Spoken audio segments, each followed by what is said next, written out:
It was really good. So again, if you're there, be there for each other. Yeah. You know what I mean? Like, so that both partners can feel like they can come, and the other one will give them a perspective that I'm on your team either way. I'm on your team. Let's just talk about how we want to handle this as a team.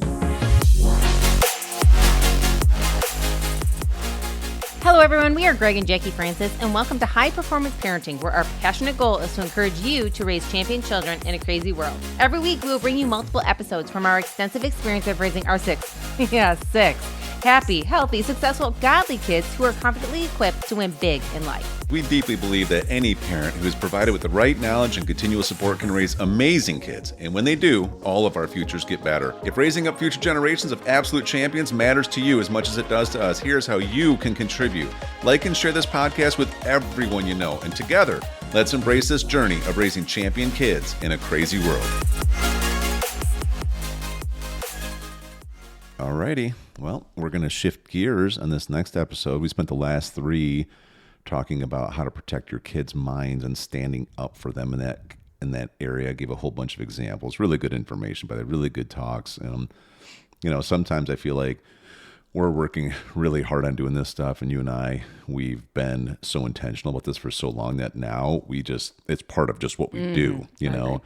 But I'm glad we give a lot of examples because I think it helps other people. I get a lot of feedback from people that listen about how the specific examples really make a difference to them. So good job.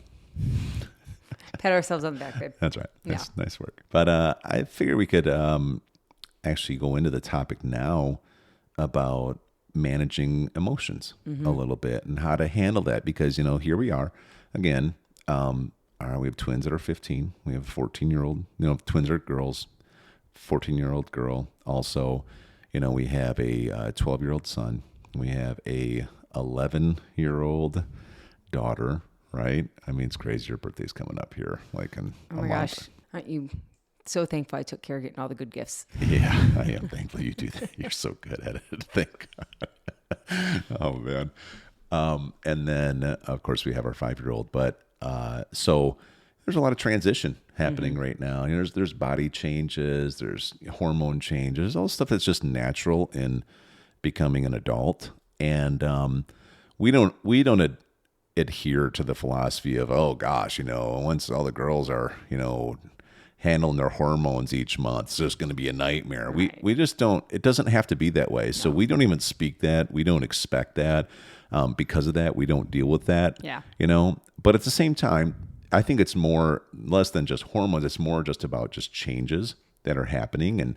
And I feel like, one thing I've learned with our kids being the age they are, and, of course I just turned 50 and I've been having a lot of conversations with people about what this decade's going to mean. Mm-hmm. And I'm like, so I try to evaluate when I turn 60, when I look back, what will have been success in this decade. But I'm looking at when I'm 60, I mean, our twins will be 25 years old. Whoa, let's not go there. But you know how fast, when you get a little bit older, the difference between, somebody that's like 45, wink, wink, and somebody that's 50 isn't really any different. It's pretty much the same thing. Oh, it is? Yeah, exactly. I think it's exactly the same thing. It's like a 5-year gap, but anyways. But I'm just saying it in like what we're doing in life. It's pretty much the same. We're in the same season. Yeah, But I'm still younger. But then 15 to 18's a big season of growth. 18 to 21's a big season of growth. 21 to 25 is a massive season because there's so many different dynamics of life being introduced that you have to navigate and work through. And so here we are in a time right now where there's a lot of transitioning. Twins just got in high school. Now Chrissy's going to be in high school next year. There's new sports and new sports dynamics.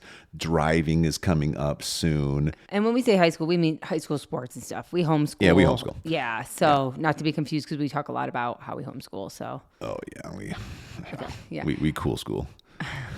The Francis school. I don't want to get in that soapbox. But with that comes a lot of changes. And I think that you're making a good point because in the home, there's a lot of different dynamics. Again, when the kids were younger, they didn't have as much on their plate. They didn't have as much pressure. And honestly, they were going through kid changes, not the emotional changes that happen as you become a young adult. With becoming a young adult, lots of changes do happen. And again, hormonal, whatever you want to call it, just physical growth that's happening in your body for both boys and girls are happening during this time. I think a lot of social changes. A lot of social You're learning changes. how to have different types of friendships. And a lot of just the dynamic that you're not a kid anymore. Like you don't think like a kid anymore. You don't have the same behaviors as a kid anymore. You don't enjoy the simplicity of being a kid anymore. You have more ideas and you're ready to kind of spread your wings a little bit and you're ready to try it while you still have the protection of mom and dad. That's right. And that's what we're kind of going through right now. And with that, sometimes, again, it is so fun. Again, we have girls, we have our son, and it's like, and they all process stuff differently. Yeah.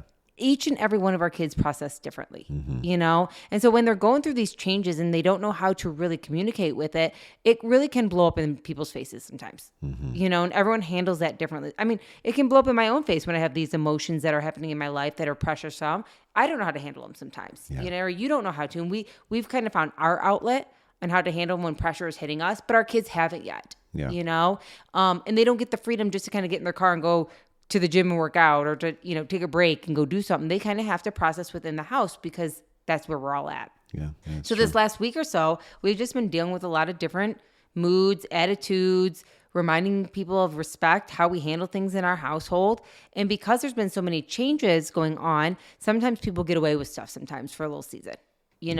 Maybe somebody doesn't feel like correcting them, or we don't think it's really something to correct yet. That wasn't that big of a deal, And then what happens is that it blows up in our face. It can. Probably not always, but it has the potential to. Correct. And so, just other stuff that happens that maybe isn't obvious to people who listen here. But so, for instance, with all the moving parts we've had going on, and again, we're all kind of adjusting again because we just got off of sports, and sports was a really structured time. It was busy, but at least you knew what to expect all the time.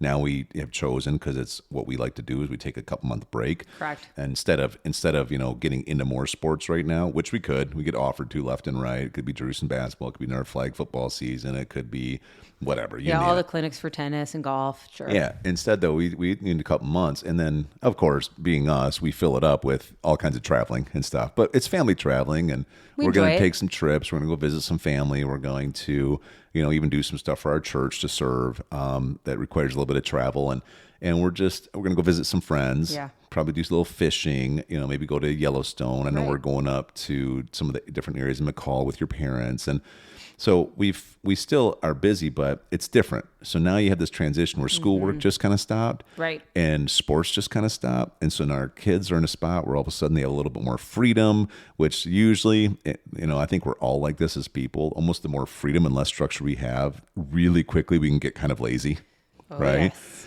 And then when you're trying to get kids to do something, but they're kind of you getting into a lazy mode. Now it's almost like they can give you more attitude because it almost seems like it's more work. I know. I was just dealing with it today. I walked in the house after we had a coaching client this morning, and I mean, it's like 11:30. It's not like I walked in at 7 o'clock in the morning. Yeah. And some people are playing the piano, some are downstairs reading, somebody's playing basketball, somebody else is playing. Her sweet little girl's playing. Everyone. I'm like, hey guys, everyone, come on up here. Let's where is everybody? And I'm like, hey, how's the laundry going? Oh yeah, that never came down. Okay, can we work on that? Hey guys, I'd like everyone to do a little chores here. Well, can I finish what I'm doing first? No, actually, you've been doing what you've been doing for. I mean, it was like just like, no, we're gonna do some stuff that I need done now. Yeah. You know what I mean? You've had since whatever to get your fun in, and it's like even just then a little bit of an attitude. Like, well, I was just practicing piano. Like I'm supposed to feel bad. You know what I mean? I'm like, okay, but it's time to get some stuff done around here, you guys. Yeah. We don't just get to do what we want all the time. Yeah. And it's like reminding them when only like literally 4 weeks ago, they were up at like 8 o'clock getting stuff done by like no attitude, no issues. And now they're like, what do you mean? Can I just finish putting the curls in my doll's hair? And I'm like, no, actually, it's 11:30. We can do what needs to be done now, And so we had a little episode the other day with a little bit of attitude in the house where I was asking for help, and one of our daughters was. Well, let me set it up though. So we ended up inviting some friends to come in from out of town. Correct. And they were going to be in, and of course, you and I, we were planning how we're going to manage spending some time with them, but also having family time around it and not overdoing it, etc. And so we came up with a structure of what we were going to do. Part of it was going to involve having people over to our home. And then when people come over to our home, there's a certain level of trying to present the house like we want to present it, making sure that little things are just done and picked up, and which I think is the right thing to do, which means all hands on deck. It means everybody has to kind of help with that. We have an expectation when people are going to be here, how they're going to act and how they're going to serve, and all that's going to happen with that, and that it's more about our guests than it is about any of us individually. So I just say all that because to set it up, because this was like the day before they were coming into town, and we have learned that a lot of times that creates another level, another kind of gear of potential for anxiety. True. Right? Yeah. So go ahead. So with that came, I was asking everybody to help. I'm like, hey, can so-and-so take care of mopping? Can so-and-so go outside and clean up the outside? Can so-and-so take care of, making sure all the carpets are vacuumed? We're just going through our whole thing.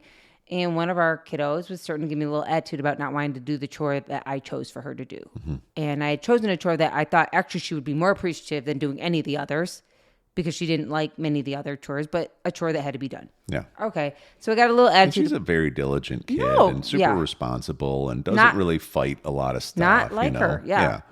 But this day I got a little attitude, but I just kind of ignored it and moved on because I already know, okay, we'll deal with that later. Let's just get the job done today. And then before I knew it, I had asked for something else and it kind of turned into another attitude response.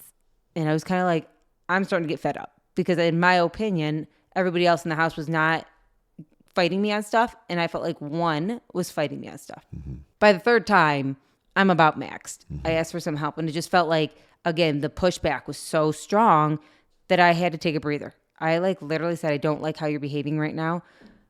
This is not okay with me. I'm going to need to take a break and we're going to talk in a little bit. And I just had step away because I knew any second, and moms, you probably can, feel your blood boiling where you're like, I'm about to explode. And I don't want to explode. I want to be better than that right now. Because we all know what happens is that mom guilt kicks in, you explode, and then you feel bad for exploding, and then they get away with whatever because you don't even want to correct them anymore because you feel so bad. It's a real thing, So I remember I just kind of was like, I need a breather.